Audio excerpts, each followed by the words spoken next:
ഒരു ഇഡ്ഡലിയും കൂടെ. എന്താ? അല്ല, എനിക്ക് ഒന്ന് മതി, 2 എണ്ണം വേണ്ടെന്ന് പറയായിരുന്നു. പ്രായവും ആരോഗ്യസ്ഥിതി അനുസരിച്ച് കലോറി കണക്കാക്കിയിട്ടാണ് ഭക്ഷണം തീരുമാനിച്ചിട്ടുള്ളത്. അത് കൂട്ടാനും കുറയ്ക്കാനും പറ്റില്ല. ദേ, ഇതെപ്പോഴും എപ്പോഴും എന്നെ കൊണ്ട് ആവർത്തിപ്പിക്കരുത്, പറഞ്ഞേക്കാം. ഒന്ന് വേഗം വലിച്ചു വാരി കേറ്റ്. ഈ 8:30-ക്കാണ് റീഡിംഗ് സെഷൻ, പാരായണ വേള. എല്ലാവരും കമ്മ്യൂണിറ്റി ഹാളിൽ ഉണ്ടായിരിക്കണം.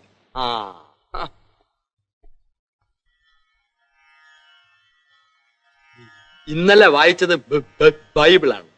അതിന്റെ തലേന്ന് ഖുറാൻ. ഇന്ന് ഈ ഗീതയാവാം. ഭഗവാനെ,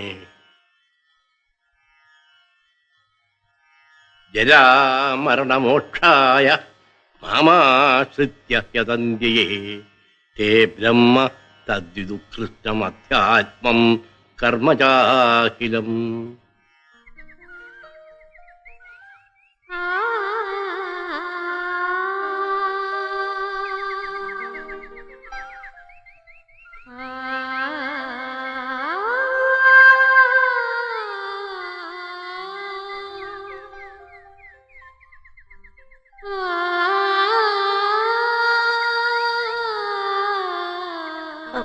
ബ്രിഗേഡിയർ ആർ കെ മേനോൻ.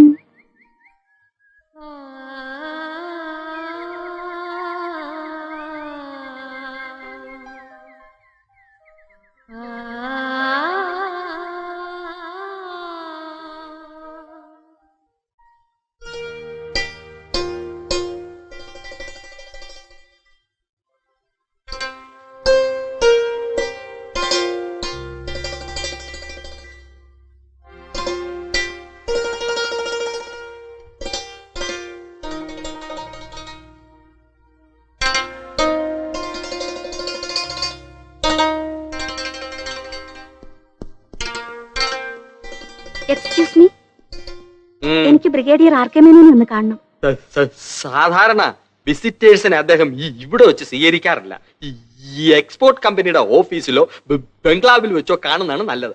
അതും പ്രെയർ അപ്പോയിന്റ്മെന്റ്. സ്നേഹാലയവുമായി ബന്ധപ്പെട്ട കാര്യങ്ങൾ മാത്രമേ ഇവിടെ ഉള്ളപ്പോ അദ്ദേഹം അറ്റൻഡ് ചെയ്യാറുള്ളൂ. അത് അദ്ദേഹത്തിന്റെ ഒരു പ്രിൻസിപ്പിൾ ആണ്. സോറി. എനിക്ക് അദ്ദേഹത്തെ കാണേണ്ടത് ഇവിടെ വെച്ച് തന്നെയാണ് എന്ന് നിങ്ങൾ പറഞ്ഞുകൊണ്ട് മാത്രം മതിയോ? മുൻകൂട്ടി അപ്പോയിന്റ്മെന്റ് ഫിക്സ് ചെയ്യാതെ ആരെ അകത്തേക്ക് വിടാൻ എനിക്ക് അനുവാദമില്ല. He's A very strict man. I do understand. തൽക്കാലം ഒരു ഫേവർ മാത്രം ചെയ്യൂ. ബ്രിഗേഡിയർ ആർ കെ മേനോനെ കാണുവാൻ ക്യാപ്റ്റൻ ആലീസ് ചെറിയൻ വന്നിരിക്കുന്നു എന്ന് മാത്രം ചെന്ന് പറയൂ. Just only that. Captain? Yes, captain Alice Cherian. Join at your earliest എന്ന് എഴുതിയപ്പോ അത് ഇത്രയും നേരത്തെ ആവുമെന്ന് പ്രതീക്ഷിച്ചില്ല. കത്ത് കിട്ടിയപ്പോൾ ഉടനെ ആകാമെന്ന് കരുതി. നല്ല കാര്യങ്ങൾ വൈകിക്കരുതല്ലോ. That's fine. സർവീസ് അവസാനിപ്പിക്കുമ്പോ ഡെഹ്റാഡൂണിലായിരുന്നു അല്ലേ? അതെ. ഞാൻ കുറെ നാളോടെ ഉണ്ടായിരുന്നു, വേ ബാക്ക് ഇൻ 76. അന്നൊരു പക്ഷേ മിസ് ആലീസ് ആർമിയെ കുറിച്ച് ചിന്തിച്ചിട്ട് പോലും ഉണ്ടാവില്ല.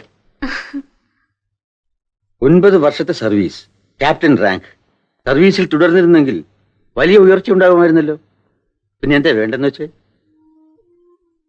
അമ്മ മാത്രമേ ഉണ്ടായിരുന്നുള്ളൂ. അമ്മയ്ക്ക് സുഖമില്ലാണ്ടായി. അവസാന കാലത്ത് ശുശ്രൂഷിക്കാൻ അടുത്തുണ്ടാവണമെന്ന് എനിക്ക് നിർബന്ധമായിരുന്നു. അതിലും വലുതല്ലല്ലോ സർ ജോലിയും ഉയർച്ചയും. മിസ് ആലീസ് ചെയ്തതാണ് അതിന്റെ ശരി. അമ്മ മരിച്ചു. മിലിറ്ററിയിലെ എക്സ്പീരിയൻസ് വെച്ച് എവിടെ വേണമെങ്കിലും ജോലി കിട്ടും. പക്ഷേ മനസ്സിന് വേണ്ടുന്ന ഒരു ജോലി ഇതാകുമെന്ന് തോന്നി. അതുകൊണ്ടാണ് ഒരാളെ ആവശ്യമുണ്ടെന്ന് അറിഞ്ഞപ്പോ ഉടനെ അപ്ലൈ ചെയ്തത്. സ്വന്തം അച്ഛനും അമ്മയും എന്ന് കരുതി കുറെ പേരെ ശുശ്രൂഷിക്കാമല്ലോ സർ. അത് തന്നെ വലിയ കാര്യമല്ലേ? You said it miss Alice. ഈ സ്പിരിറ്റുള്ള ഒരാളെ ആയിരുന്നു എനിക്കും ഇവിടെ ആവശ്യം. എക്സ്പോർട്ട് കമ്പനിയിൽ 100 കൂട്ടം തിരക്കുകൾ. അതിനിടയിൽ ഇങ്ങനെയൊരു സ്ഥാപനം ഉണ്ടാക്കാൻ, അതിനുള്ള സമയം കണ്ടെത്താൻ ആലീസിന്റെ ഇതേ സ്പിരിറ്റ് തന്നെയാണ് എന്നെയും പ്രേരിപ്പിച്ചത്. I understand sir. ആ, യാത്ര കഴിഞ്ഞ് വന്നതല്ലേ, ഇന്ന് വിശ്രമിച്ചോളൂ. നാളെ മതി ജോയിൻ ചെയ്യുന്നത്. Thank you sir. ആ,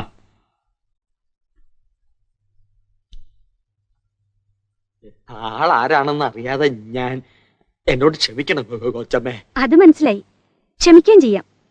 പക്ഷെ ഈ സംബോധന ഉണ്ടല്ലോ, അത് ക്ഷമിക്കാൻ പറ്റില്ല. അത് പിന്നെ ഒരു ബഹുമാനത്തിന് ഞാൻ അത്രയ്ക്കുള്ള ബഹുമാനം ഏതായാലും വേണ്ട. മിസ്റ്റർ സ്റ്റീഫന്റെ ഇളയ സിസ്റ്റർ ആകാനുള്ള പ്രായമേ എനിക്കുള്ളൂ. പേര് വിളിക്കാം ആലീസ് എന്ന്. അതിലല്പം മര്യാദ കൂട്ടണമെന്നുണ്ടെങ്കിൽ മിസ് ആലീസ് എന്ന് ആയിക്കോളൂ. അതിൽ കൂടുതൽ എന്തായാലും വേണ്ട. Yes miss Alice. ആഹാ. Come. ഇത് തങ്കമണി, ഇവിടുത്തെ നഴ്സിംഗ് അസിസ്റ്റന്റ് ആണ്. ആ ഇത് പുതിയ matron captain miss Alice Cherian. എല്ലാം ഒരുക്കിയിട്ടുണ്ട്. എന്തെങ്കിലും ആവശ്യമുണ്ടെങ്കിൽ എന്നോട് പറയാൻ മടിക്കരുത്. ഇപ്പൊ ഒന്നും വേണ്ട, ഞാനൊന്ന് വിശ്രമിക്കട്ടെ. ആ ശരി മാഡം. അല്ല സോറി മിസ് ആലീസ്.